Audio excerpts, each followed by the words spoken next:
My name is Mathieu Von Seydewitz, the Director of Junior Development. I'm originally from France. I played a short career on the ATP Tour on the lower levels, Satellites, Futures and Challengers. The moment the ball is dropped, here, the moment the ball is dropped, up, it's my whole right side is working together to organize myself faster.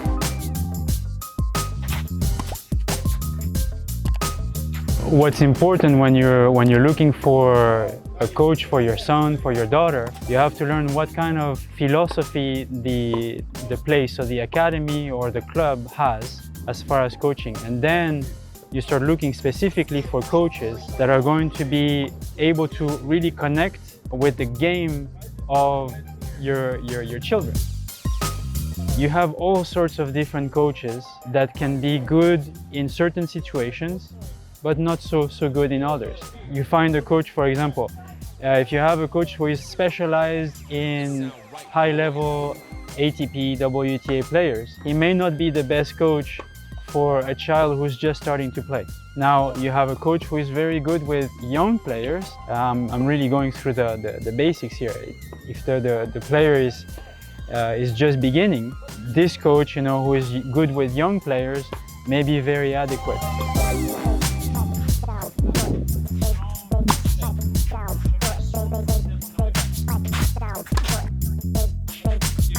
So these are like the big lines. High level, high performance. I look for a certain type for the high performance coach. Development in between, maybe junior. I'm going to look for another type of coach.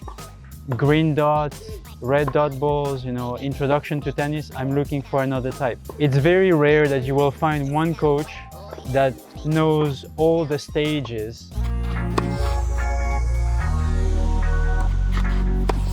The most important thing for the parent is to focus on the needs for the child for the next couple of years. Can I have my child develop with this coach for the next 4 years, 5 years? Before I even put my child on the court, I would ask the coach, how would you take this player along the path? Do you have a plan? Because what I've seen now in the past 20 years in the industry is that almost any coach can be a superstar in one lesson. You can look good in one lesson, but what makes the really good coaches are the ones that are able to come day in, day out with a plan, to execute the plan, and to then rely on this plan, on this structure, a couple of months down the road of working with the player and say, this is what we have accomplished, this is what we have failed to accomplish, and now we readjust.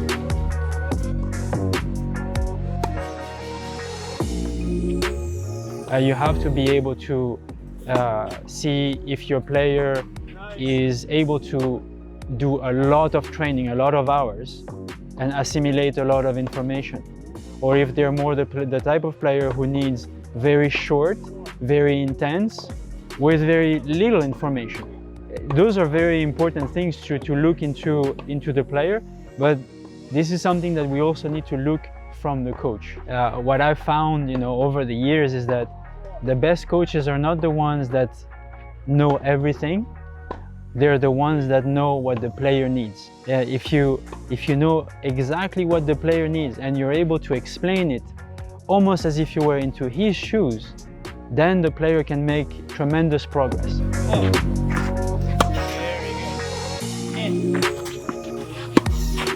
All right, so to make it a little bit